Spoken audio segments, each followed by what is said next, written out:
नमस्कार मित्रांनो, आपण या व्हिडिओमध्ये रक्ताभिसरण संस्था शिकणार आहोत। तर रक्त आणि रक्ताभिसरण संस्था मानवाच्या शरीरात कशी कार्य करते त्या संबंधी हा व्हिडिओ असणार आहे। तर हा व्हिडिओ येणाऱ्या परीक्षा प्रमुख सर्व स्पर्धा परीक्षेसाठी अत्यंत उपयुक्त ठरणार आहे। तर रक्ताभिसरण संस्था, तर रक्ताभिसरण संस्था ही नेमकी कार्य कशी करते, नक्की रक्ताभिसरण संस्था असते कशी, त्या संबंधी हा व्हिडिओ असणार आहे। तर रक्ताभिसरण संस्थेचा शोध विल्यम हार्वे यांनी लावला। रक्ताभिसरण संस्थेचा शोध आणि रक्त गटाचा शोध यात फरक आहे। रक्ताभिसरण संस्थेचा शोध विल्यम हार्वे यांनी लावला, तर रक्त गटाचा शोध कार्ल लँडस्टेनर यांनी लावला होता। तर रक्ताभिसरण संस्था हा आपला टॉपिक असणार आहे। तर रक्ताभिसरण संस्था कार्य कशी करते पहा। तर शोध कोणी लावला आहे? विल्यम हार्वे यांनी। रक्ताभिसरण संस्था ही दोन प्रकारची असते। तर पहिल्या प्रकारची रक्ताभिसरण संस्था असते ती म्हणजे खुली, आणि दुसऱ्या प्रकारची रक्ताभिसरण संस्था असते ते म्हणजे बंद। तर खुली रक्ताभिसरण संस्था आणि बंद रक्ताभिसरण संस्था म्हणजे कार्य कशी करते पहा। तर खुली रक्ताभिसरण संस्था ही शुद्ध आणि अशुद्ध रक्ताचा पुरवठा एकमेकात मिसळत असते। त्यात वेगवेगळ्या प्रकारे खुल्या रक्ताभिसरण संस्थेत वेगवेगळ्या प्रकारे शुद्ध व अशुद्ध रक्ताचा पुरवठा होत नसतो। तर बंद रक्ताभिसरण संस्थेत शुद्ध आणि अशुद्ध रक्ताचा पुरवठा वेगवेगळ्या पद्धतीचा असतो। तर खुल्या रक्ताभिसरण संस्थेत शुद्ध रक्त आणि अशुद्ध रक्त हा एकमेकात मिसळेल, तर बंद रक्ताभिसरण संस्थेत एकमेकात मिसळणार नाही। तर खुली रक्ताभिसरण संस्था नेमकी कोणत्या सजीवात आढळते रे? तर पहा, खुली रक्ताभिसरण संस्था ही गोगलगाय आले, झुरळ आले आणि विंचू या प्रकारच्या म्हणजे संघ मोलुस्कामध्ये येणाऱ्या कीटक वर्गांमध्ये जास्त प्रमाणात आढळल्या जाते। तर खुली रक्ताभिसरण संस्थेवर येणाऱ्या स्पर्धा परीक्षेत सर्वात महत्वाचा क्वेश्चन, तर आतापर्यंत हा क्वेश्चन बहुधा आलेला आहे। तर खुली रक्ताभिसरण संस्था खालीलपैकी कोणत्या सजीवामध्ये आढळते? तर त्यात येईल गोगलगाय, विंचू, झुरळ। आता खुली रक्ताभिसरण संस्था म्हणजे कशी रे? शुद्ध आणि अशुद्ध रक्त जो असतो तो एकमेकात मिसळला जातो, म्हणजे त्यात वेगवेगळे फॅक्टर नसतात। शुद्ध रक्ताभिसरण संस्था आणि अशुद्ध रक्त हे एकमेकात मिसळले जातील खुल्या रक्ताभिसरण मध्ये। त्यानंतर बंद रक्ताभिसरण संस्था, शुद्ध व अशुद्ध जे रक्त आहे तो रक्त एकमेकात मिसळल्या जात नाही, म्हणजे वेगवेगळ्या रीत्या कार्य करतो। तर बघा, बंद रक्ताभिसरण संस्था ही मुख्यतः मानवामध्ये आढळते। आता आपण मानव, आपल्या शरीरात कोणती रक्ताभिसरण संस्था आढळेल? मानवात रक्ताभिसरण संस्था आढळते, मात्र कोणती? तर ती आहे बंद रक्ताभिसरण संस्था। हा क्वेश्चन IMP आहे। आता पहा, बंद रक्ताभिसरण संस्था आली, रक्ताभिसरण संस्था तुमची आली, तर इकडे बघा, रक्ताभिसरण संस्था तुमची आली आहे, बंद रक्ताभिसरण संस्था मानवामध्ये कार्यरत आहे। तर महत्वाचा कंटेंट हा आहे का बंद रक्ताभिसरण संस्था मानवात आहे, तर बंद रक्ताभिसरण संस्थेत कार्य कशा प्रकारे चालते? तर एक लक्षात घ्या, शुद्ध रक्त आणि अशुद्ध रक्त वेगवेगळ्या प्रमाणात असतो। शुद्ध रक्त आणि अशुद्ध रक्त मानवी शरीरात एकमेकात कधीच मिसळत नाही, कधीच मिसळणार नाही। आता एक महत्वाचा पॉइंट आहे, ऑक्टोपस आणि स्क्विड हे जो दोन सजीव आहेत, ऑक्टोपस आणि स्क्विड हे दोन प्राणी मोलुस्का गटाचे गुणधर्म दर्शवतात। आता आपण नका बघितलं आहे, आताच मी तुम्हाला सांगितलं का मोलुस्का संघ कोणत्या रक्ताभिसरण संस्था दर्शवेल? खुली। मात्र हा अपवाद आहे, ऑक्टोपस आणि स्क्विड हे मोलुस्का गटाचे गुणधर्म दर्शवतात, पण त्यात बंद रक्ताभिसरण संस्था असते। IMP क्वेश्चन आहे, ठीक आहे। त्यानंतर पहा, आता आपण सजीव आपण कोणत्या श्रेणी देतो? मानव। तर आपल्या अभ्यासाच्या दृष्टिकोनातून विषय आहे तो म्हणजे मानवी रक्ताभिसरण संस्था। आतापर्यंत व्हिडिओत मी तुम्हाला सांगितलं आहे का मानवी रक्ताभिसरण संस्था कोणत्या प्रकारची आहे रे? कोणत्या प्रकारची आहे? पटकन सांगा। बंद रक्ताभिसरण संस्था आहे। आता रक्त आणि रक्ताभिसरण संस्था, रक्ताचा अभ्यास आपण रक्ताचा अभ्यास सर्वात आधी करू। तर रक्त म्हणजे काय आला पहा। रक्त नेमका बनते कशापासून रे? रक्त कशापासून बनत? लोह, ऑक्सिजन आणि पाण्यापासून रक्त बनते। रक्त हा एक प्रकारे संयोजी ऊतीचा प्रकार आहे। कोणत्या ऊतीचा प्रकार आहे? संयोजी ऊतीचा। हा सर्व टेबल आपण कंटेंट नंतर बघणार आहोत। तर आता आपण पाहू रक्ताभिसरण संस्था। तर रक्ताभिसरण संस्थेत आपण दोन प्रकार बघितला होता, खुली आणि बंद। तर आपली आहे कोणती रक्ताभिसरण संस्था आढळेल मानवी शरीरात? बंद रक्ताभिसरण संस्था आढळेल। तर मानवी रक्ताभिसरण संस्थेशी महत्वाची निगडीत घटक म्हणजे सर्वात महत्वाचे पहा घटक येते धमनी, शिरा आणि केसवाहिन्या, ठीक आहे। रक्ताभिसरण संस्थेतला सर्वात महत्वाचा घटक येते रक्तवाहिन्या। रक्तवाहिन्याशी संबंधित काय आहे? धमन्या, शिरा आणि केसवाहिन्या। ते एक लक्षात घ्या, तुम्हाला पेपरच्या दृष्टिकोनातून येणारा क्वेश्चन आहे तर अशुद्ध रक्ताचा पुरवठा आणि शुद्ध रक्ताचा पुरवठा। तर अशुद्ध रक्ताचा पुरवठा कोण करते आणि शुद्ध रक्ताचा पुरवठा कोण करते यावर प्रश्न दरवेळेस पेपरला विचारला जातो. तर पहा रे, अशुद्ध रक्त विचारला असल्यास लक्षात ठेवण्याची काही गरज नाही, काहीच गरज नाही. अशुद्ध असला, अशुद्ध शब्द किती अक्षरी आहे? 3 अक्षरी आहे. तर त्याच्या अपोजिट 2 अक्षरी बघा. शिरा ह्या अशुद्ध रक्ताच्या पुरवठा करतील. आता तुम्हाला शुद्ध रक्ताचा विचारला तर कोण करेल? धमनी.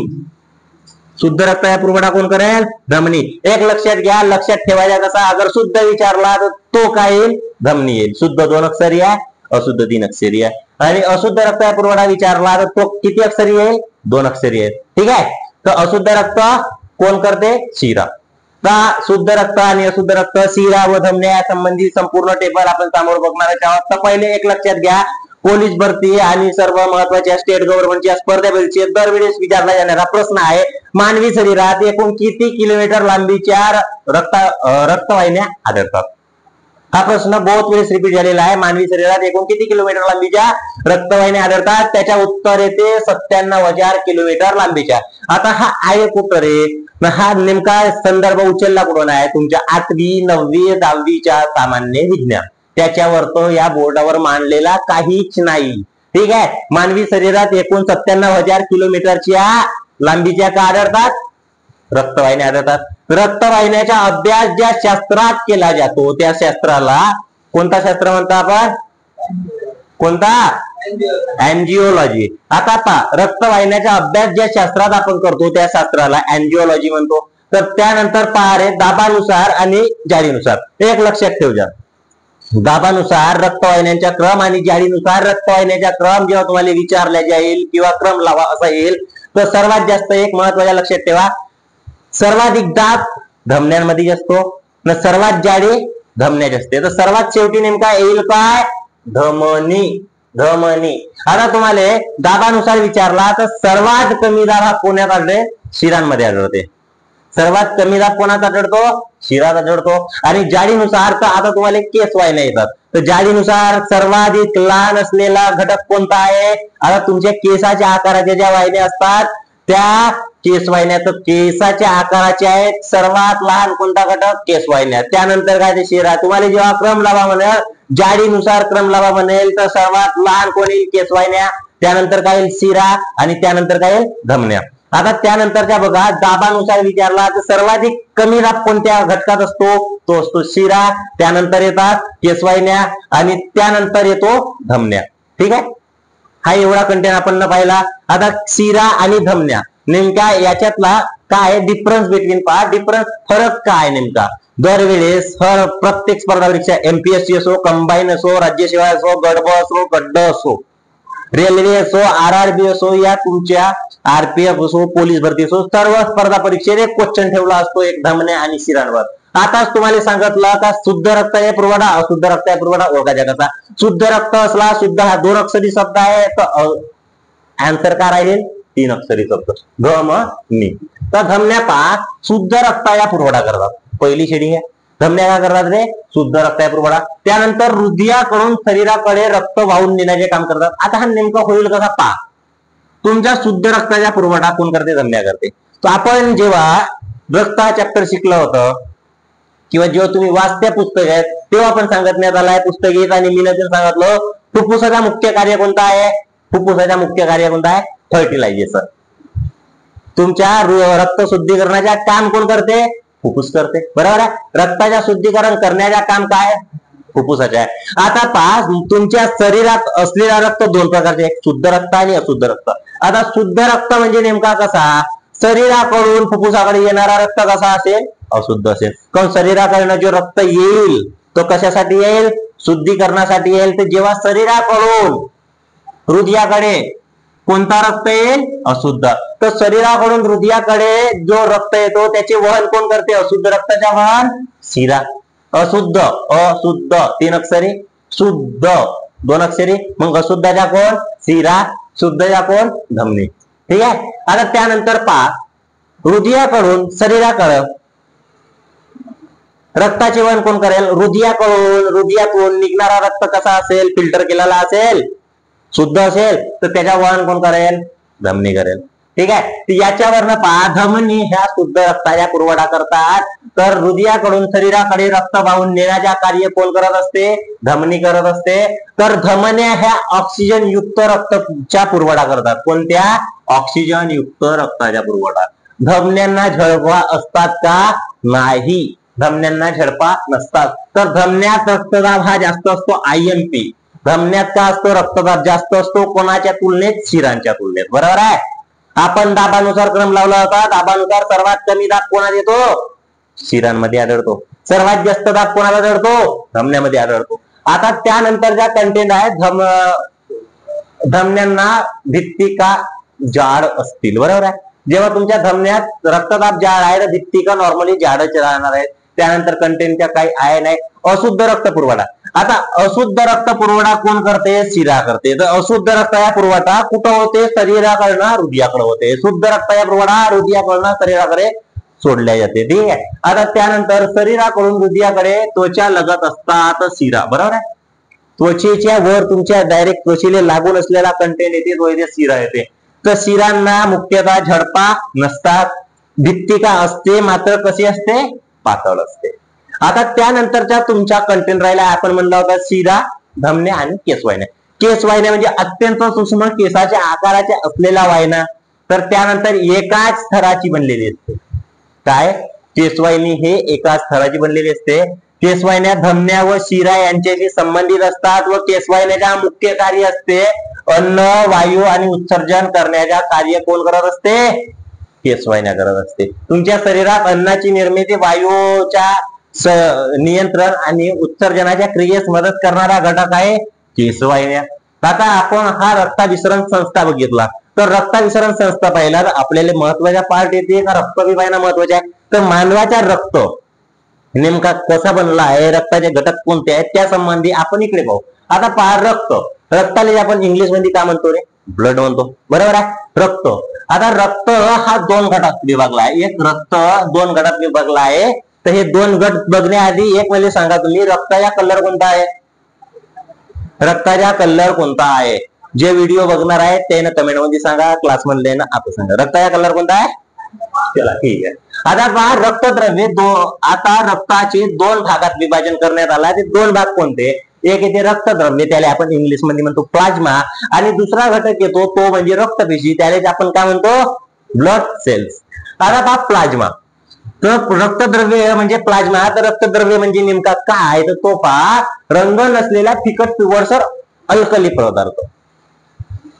रंग नसलेला फिकट पिवळसर अल्कली माध्यम. म्हणजे रक्ताचा माध्यम कोणता आहे? ते अल्कली म्हणजे आम्लारी. रक्त कसा आहे? आम्लारी आहे. बरोबर आहे. आम्लारी असते ना, आम्लारी उदासीन. तर रक्ताच्या पीएच किती येईल मग? आम्लारी आहे तर 700 वर येईल. तर मग रक्ताच्या पीएच नॉर्मली किती येते रे? 7.35 ते 7.45 दरम्यान मानवी रक्ताचा पीएच आहे. ठीक आहे. आता रक्त म्हणजे ब्लडचा कलर नेमका कोणता आहे तो तुम्हाला सांगायचा होता. त्यानंतर रक्तद्रव्य आणि रक्तपेशी ह्या दोन घटक आहेत. तर आता पहा, त्याच्यातला आपण पहिला कंटेंट पाहणार आहोत रक्तद्रव्य. तर रक्तद्रव्य मानवी शरीरात एकूण रक्तात किती टक्के राहते? 55%. किती टक्के राहील? 55%. आता ह्या 55% नेमका पाण्याचा प्रमाण हा 90% असतो. रक्तद्रव्यात म्हणजे प्लाझ्मा मध्ये पाण्याचा प्रमाण किती टक्के असतो? 90%. तर प्रथिने हे 7% असतील. किती टक्के? 7. आणि असेंद्रिय घटक इनऑर्गॅनिक सबस्टन्स तुम्ही ज्याला म्हणता, त्यांच्या प्रमाण किती टक्के आहे? 3% आहे. समजत आहे? समजत आहे? आता त्यानंतर पहा प्रथिने. आता जे आपण प्रथिने 7% म्हणला, हे प्रथिने नेमके कार्य कोणते करतात रक्तात? तर प्रथिनाचे प्रमाण पहा, ग्लोब्युलिन, अल्बुमिन, प्रोथ्रोम्बिन, फायब्रोनेजेन आणि एक जो कंटेंट तुम्हाला मागच सांगितलं होतं. आता हे 4 पाहून घ्या. Globulin, albumin, prothrombin, fibrinogen. आता ग्लोब्युलिन नेमके काय करते? प्रतिद्रव्य म्हणजे अँटीबॉडी, जे तुमच्या शरीरात कशाची निर्मिती करत असते? रोग प्रतिकारक क्षमता वाढवण्याचा कार्य कोण करते? ग्लोब्युलिन. ठीक आहे. आता ग्लोब्युलिन हा प्रतिद्रव्य तयार करते, त्याला तुम्ही अँटीजीन म्हणता. त्यानंतर पहा अल्बुमिन का? ऑस्मोटिक प्रेशर हा नाव ऐकला म्हणजे तुमच्या शरीरातला पाण्याचा प्रमाण नियंत्रित करण्याचा कार्य करत असेल तर कोण करते रे? अल्बुमिन करते. समजलं? तुमच्या शरीरातला पाण्याच्या प्रमाण नियंत्रित करण्याचा कार्य कोण करत असेल, तो कोणाचा कार्य आहे, अल्बुमिनचा. अल्बुमिन काय, प्रथिनाचा एक घटक आहे रक्तामधल्या प्लाझ्मा घटकापैकी. आणि त्यानंतर प्रोथ्रोम्बिन आणि फायब्रोनेजेन. प्रोथ्रोम्बिन आणि फायब्रोनेजेन यांच्या मुख्य कार्य कोणतं आहे, तर तो रक्त गोठवण्याच्या कार्यात मदत करते. समजेल आहे, रक्त गोठवण्याच्या कार्यात तुम्हाला मदत कोण करत आहे, प्रोथ्रोम्बिन आणि फायब्रोनेजेन. आता त्यानंतरच्या कंटेंट पहा, आपला आहे रक्तपेशी, त्याला आपण म्हणला ब्लड सेल्स. आता रक्तपेशी पाहण्यापूर्वी ऍक्सेप्ट करतो की तुम्हाला रक्तद्रव्य समजले असं, ऍक्सेप्ट करतो की तुम्हाला रक्ताभिसरण संस्था समजले असं. तर याच्यात पहा, रक्तपेशी म्हणजे ब्लड सेल. तर मानवी शरीरात ब्लड सेल ह्या 3 प्रकारचे आहेत. एक आरबीसी, दुसरा डब्ल्यूबीसी आणि तिसरा आहे ते प्लेटलेट्स. ठीक आहे, प्लेटलेट्स तुम्ही रक्तपट्टिका म्हणते, डब्ल्यूबीसी म्हणजे पांढऱ्या रक्तपेशी, त्याला श्वेत रक्तकणिका म्हणते. आणि त्यानंतरच्या कंटेंट आरबीसी, आरबीसी तुम्ही म्हणत्या रेड ब्लड सेल्स म्हणजे लाल रक्तपेशी. आता तुम्हाला हा प्रश्न विचारला जाते, खालीलपैकी कोणत्या पेशीला सैनिका पेशी म्हणून ओळखल्या जातात, कोणता असेल, कोणता असेल, तो येते पांढऱ्या रक्तपेशी. ठीक आहे, आता या संबंधी संपूर्ण माहिती आपण पाहू. रक्तपेशी, तर रक्तपेशी आपल्या रक्तात 3 प्रकारच्या रक्तपेशी आढळतात. तर त्या 3 प्रकारच्या रक्तपेशी म्हणजे कोणत्या, आरबीसी, डब्ल्यूबीसी आणि प्लेटलेट्स. ठीक आहे, तर आरबीसी म्हणजे नेमके काय रे, रेड ब्लड सेल्स. रेड म्हणजे लाल, ब्लड म्हणजे रक्त, सेल म्हणजे पेशी, लाल रक्तपेशी. दुसरा आहे ते व्हाईट ब्लड सेल्स म्हणजे पांढऱ्या रक्तपेशी. आणि तिसरा आहे ते प्लेटलेट्स म्हणजे रक्तपट्टिका. समजत आहे. आता त्यानंतरच्या आरबीसी ची निर्मिती नेमकी कुठे होते, हा क्वेश्चन येते तुम्हाला. हा सर्व कंटेन आला तुमच्या ग्रुप डी, ग्रुप बी, ग्रुप सी, राज्यसेवा, कंबाईन, गट ब, गट अ आणि तुमच्या जे रेल्वे सेंट्रलच्या सर्व भरती करता ह्या टेबलवर क्वेश्चन फिक्स आहेत, म्हणजे आहेत, नोट करून घ्या. तुमच्या रक्तपेशीतली पहिली रक्तपेशी पाहतो आरबीसी. तर आरबीसी ची निर्मिती नेमकी होते कुठं, अस्थिमज्जेत होते. कुठं होते, अस्थिमज्जेत. तर आरबीसी मृत्यू कुठे पाहतील, प्लियामध्ये जाऊन मरतात. ठीक आहे, त्यानंतर आरबीसीच्या जीवनचक्र किती, आरबीसीचे केंद्रक असते का, नसते, केंद्रक नसतो. आरबीसीचा आकार द्विअंतर वक्र. कसा आहे, द्विअंतर वक्र, बाय कॉन्व्हेक्स बाय. ठीक आहे, आता पहा आरबीसीचा आकार कसा आहे, द्विअंतर वक्र. आरबीसीचे केंद्रक आहे का नाही, जीवनकाल 120 ते 127 दिवस सरासरी आपण पकडतो, 120 दिवस. आरबीसीचा मुख्यतः जीवनकाल हा 127 दिवसाचा असतो. किती दिवसाचा, 127 दिवस. त्यानंतर पहा आरबीसीचा व्यास 7 ते 2.5 मायक्रोमीटर, एकदम लहान, म्हणजे सर्वात लहान. रक्तपेशीमध्ये सर्वात आकाराने लहान असलेल्या रक्तपेशी कोणत्या, तर आरबीसी. ठीक आहे, त्यानंतर डब्ल्यूबीसी पहा, डब्ल्यूबीसी ची निर्मिती कुठं होते, अस्थिमज्जेत होते. डब्ल्यूबीसी मरतात कुठं, प्लिह्यातच जाऊन मरतात. तर याचा आकार नेमका कसा असतो, बहिर्वक्र, बहिर्वक्र. महत्वाचा कंटेंट का खालीलपैकी कोणत्या पेशीला केंद्रक असतो, हा क्वेश्चन आला. तो एकमेव पेशी आहे, ते म्हणजे डब्ल्यूबीसी.